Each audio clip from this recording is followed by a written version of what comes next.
Your heating bill is going to $1,200 this winter. I'm not guessing. That is the average cost for an electrically heated American home in the 2025 to 2026 winter season, according to the National Energy Assistance Directors Association. And that number is up over 10% from last year. In some parts of the country, electricity prices jumped more than 21% in a single year. And here's the part that should make you angry. The electricity you pay for at peak winter rates? A massive chunk of it is being wasted. In California alone, billions of kilowatt hours of solar energy are literally thrown away every single year because there's no good place to store it. Now, what if I told you that there's a way to capture that energy, or any cheap off-peak electricity, store it for days or even weeks in a box of sand for under $300? Not a Tesla Powerwall, not a lithium battery. Sand, the second most abundant material on Earth. Finland has already done this at city scale. A Latvian startup is doing it for single-family homes right now. DIY builders are doing it in garages and backyards. And for tiny homeowners specifically, this technology fits better than it does for almost anyone else.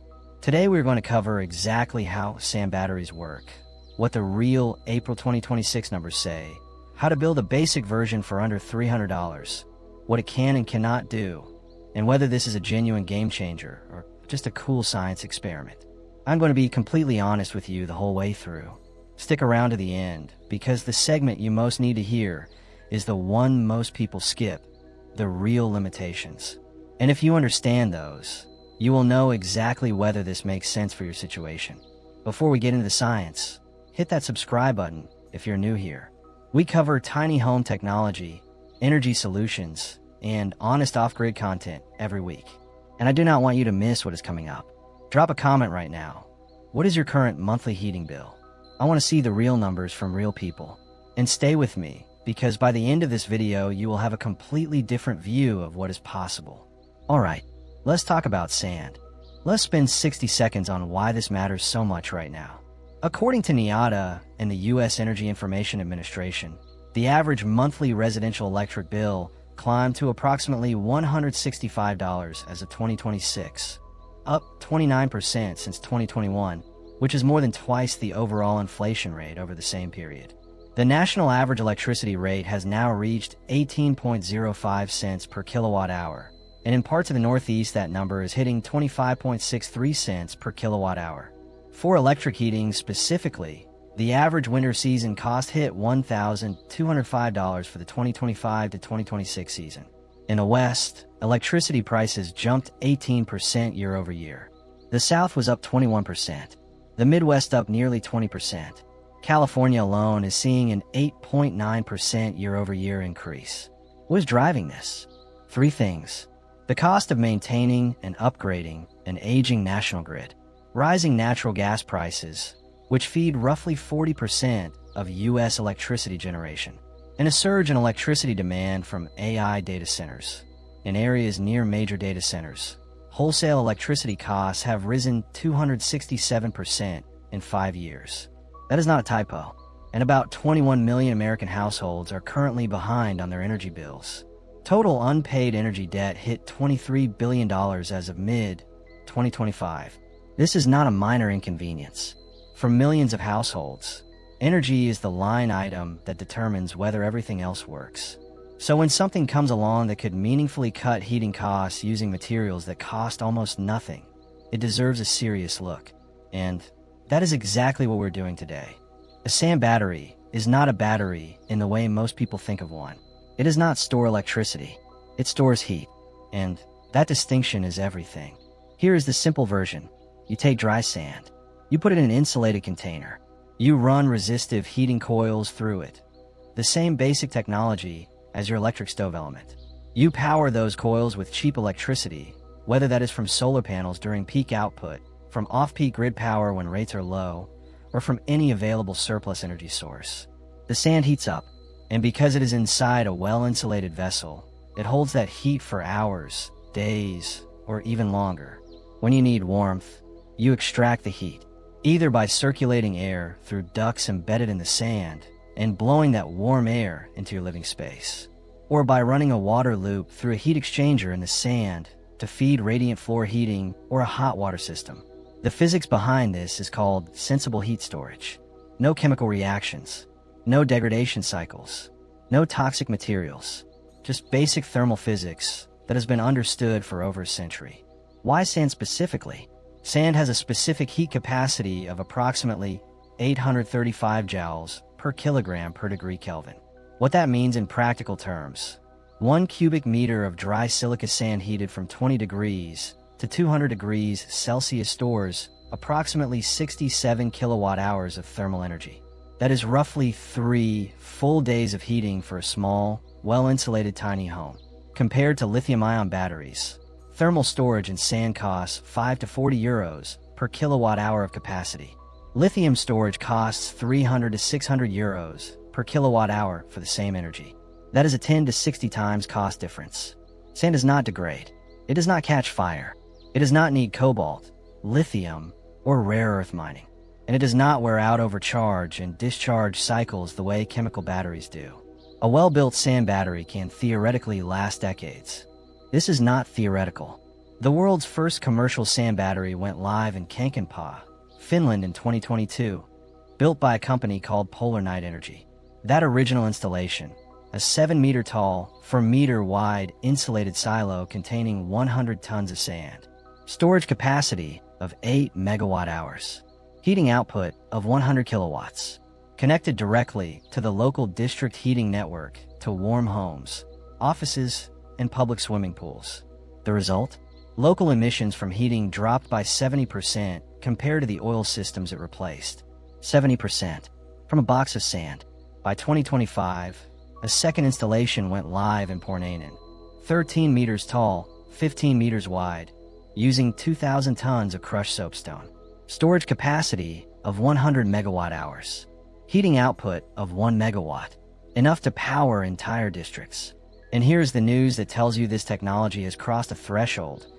As of March 2026, Polar Night Energy has officially begun their first international project outside Finland, in Latvia. The technology is no longer a Finnish experiment. It is going global.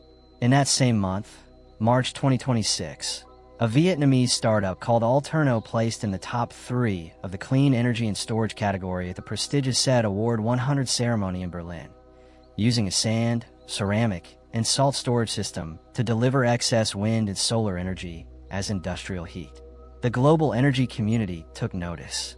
Polar Night Energy reports heat recovery efficiency of up to 99% in their commercial systems. And research from the U.S. National Renewable Energy Laboratory has demonstrated sand-based thermal storage operating at temperatures up to 1,200 degrees Celsius, with storage durations exceeding 100 hours. This technology is no longer a prototype. It is a proven operating system that just won international awards and crossed its first international border. The question now is how small it can go. Now here is where it gets practical. Because while Polar Night Energy is building megawatt-scale silos, DIY builders are replicating the same core physics in their garages and outbuildings for a few $100s. Let me walk you through the 5 components of a basic home-scale sand battery. Component 1. The container. A 55-gallon or 200-liter steel drum is the most common choice for a starter build. Steel handles high temperatures safely. You want it to be structurally sound and free from any flammable coatings on the inside. Some builders use welded steel boxes for larger builds. Cost: roughly $30 to $80 for a clean used drum. Component 2. The insulation. This is the most critical element of the whole system. Without excellent insulation, your stored heat bleeds away quickly and the entire project loses its value. The standard choice is rock wool or mineral wool, rated for high temperatures. For a 200-liter drum, you want a minimum of 4 inches on all sides, top, and bottom. But here is a 2026 upgrade worth knowing about for tiny home builders, specifically aerogel blankets. By 2026, the price of industrial aerogel has dropped enough that DIYers are actively using it for space-constrained builds. The reason it matters: aerogel gives you the same R value in 1 inch that you would get from 4 inches of rock wool. In a tiny home setup where every inch of space counts, that is a significant advantage. You get better thermal performance in a fraction of the footprint. Cost: Rock wool for a drum build runs $40 to $80. Aerogel blankets cost more upfront, but save space. Worth considering if your installation area is tight. Component 3. The sand. Use clean, dry silica sand. Standard construction sand works, but make sure it is properly dried before use. Moisture in the sand can cause steam buildup at high temperatures and is a genuine safety concern. Bagged silica sand from a hardware store is ideal. The storage medium itself costs roughly $30 per ton. For a 200-liter drum, you are looking at well under $20 worth of sand. Component 4. The heating element. Resistive heating coils. Nichrome wire wound around a ceramic former or repurposed stovetop heating elements are buried directly in the sand. They convert electrical energy to heat through basic resistance. For solar-powered builds, you wire the heating element directly to your solar array output, bypassing the inverter entirely for maximum efficiency. For grid-powered builds, use a timer or smart controller to charge only during off-peak rate windows when electricity is cheapest. Include a temperature probe and a high-limit thermal cutout. This is non-negotiable for safety. Set your cutout at your target maximum temperature and never exceed it. Cost: $30 to $60 for a basic element setup with safety cutout. Component 5. The heat extraction system. The simplest extraction method for a tiny home is air-based. Copper or aluminum duct pipes pass through the sand mass inside the drum, and a small DC fan draws cold air in from one end and pushes warm air out the other directly into your living space. A more efficient but more complex option is a water-based heat exchanger. A copper coil buried in the sand transfers heat to circulating water, which feeds a radiant system or hot water storage. For a tiny home, the air-based system is simpler and costs $30 to $60 in materials. Total materials for a basic 200-liter drum sand battery: $130 to $300. Potentially 3 or more days of thermal storage per full charge cycle. Where to place it? Do not put a high-temperature sand battery inside your living space. Place it in a utility room, an outbuilding, a shed, or an exterior adjacent space with a fire barrier. Operate at moderate temperatures for a first build. 100 to 250 degrees Celsius is manageable with standard components. Temperatures above 400 degrees require refractory lining and professional-grade insulation. Always check your local building codes and have your circuit properly sized and isolated by a licensed electrician before energizing the system. Here's something that genuinely excites me about this, for the tiny home community specifically. The biggest challenge with sand batteries at residential scale is that they are currently best suited for heating loads, not general electricity supply. They store heat. They release heat. They cannot power your laptop, your lights, or your refrigerator. For a 2,000 square foot conventional home, heating is just one of many large energy loads, and the complexity of integration makes the economics tougher. But a tiny home, a well-insulated tiny home under 400 square feet, needs very little heat to maintain a comfortable temperature. The heating load is small and manageable. A single well-built sand battery can genuinely cover a significant portion of your space heating needs for days between charges. Tiny house owners are also more likely to already have solar panels, to be comfortable with DIY technology, to be motivated by energy independence, and to have the flexibility to place an outbuilding or utility space near the home. The physics scales down beautifully. You do not need a 7-meter silo, a 200-liter drum with good insulation, or a smaller footprint with aerogel stores enough thermal energy to meaningfully cut your heating bill during moderate winter conditions. For tiny homeowners, the sand battery is not a future technology. It is a right-now DIY project with real, verifiable results. Alright, here is the part 1 promised you, the honest limitations. And I want you to know I'm covering this because I respect your time and your money, not because I want to talk you out of it. Limitation 1. IT stores heat, not electricity. A sand battery cannot power your lights, your fridge, your phone, or any electrical appliance. It is a thermal storage system only. If you're looking for whole home energy independence, you still need a separate electrical storage solution. The sand battery is a heating-specific tool. Limitation 2. Residential products are in pilot phase, not retail. As of April 2026, there is no off-the-shelf residential sand battery you can order from supplier and plug in. Polar Night Energy builds commercial and district heating scale systems. The closest thing to a retail residential product right now comes from Batsan, a Latvian startup specifically developing thermal storage units designed for tiny homes and single-family houses. Their systems are designed to be buried or placed in outbuildings, which aligns exactly with what we covered in the DIY section. But they are in pilot phase. The DIY path is the practical route right now for most people. Limitation 3. Insulation quality determines everything. A small sand battery, say a 200-liter drum, has a less favorable surface area to volume ratio than a large silo. That means heat loss through the walls is proportionally larger. With good insulation, you get hours to half a day of useful heat retention. With mediocre insulation, you might lose most of your stored heat overnight. This is why aerogel or high-grade rock wool is not optional. Is the whole game. Limitation 4. High temperatures require professional safety measures. DIY sand batteries that reach 400 to 600 degrees Celsius are genuinely dangerous without proper refractory lining, safety interlocks, and significant clearances. For a beginner build, stay in the 100 to 250 degree range. It is safer, simpler, and still stores meaningful amounts of heat. Limitation 5. IT works best with a heat source that is already cheap or free. The economics of a sand battery improve dramatically when paired with solar panels. You are storing energy that would otherwise be wasted. If you are charging it entirely from grid electricity at peak rates, the savings are much smaller. The ideal setup is solar panels feed the heating element during peak sun hours, sand stores the heat, and you extract warmth through the night and into the following day. With that full picture in mind, let's look at the real economics. Let's run actual numbers, because this is where it gets real. The national average electricity rate in April 2026 is 18.05 cents per kilowatt hour. In parts of the Northeast, it is already at 25.63 cents. That is the rate you are paying every time you run resistive heating directly from the grid. Thermal storage capacity of a 200-liter drum with good insulation, heated to around 200 degrees Celsius, roughly 10 to 15 kilowatt hours of usable heat.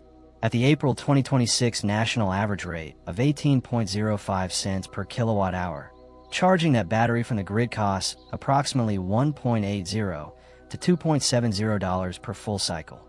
If your tiny home needs, say, 3 kilowatt hours of heat per day in winter, a reasonable figure for a well-insulated sub, 200 square foot space, one full charge cycle covers 3 to 5 days of heating.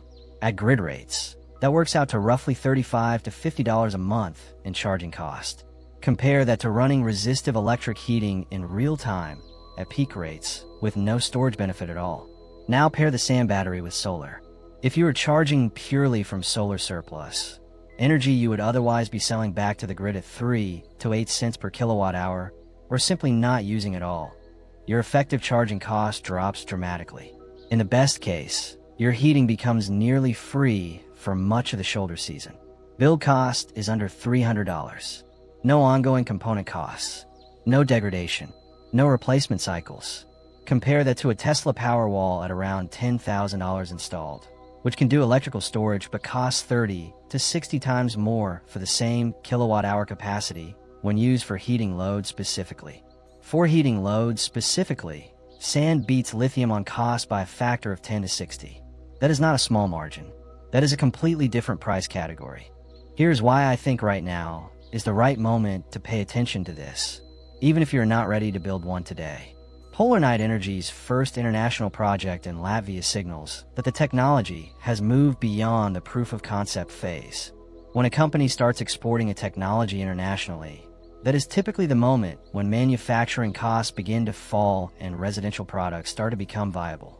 Batsan is already developing household thermal storage units designed specifically for tiny homes and single-family houses, with systems intended for buried or outbuilding installation.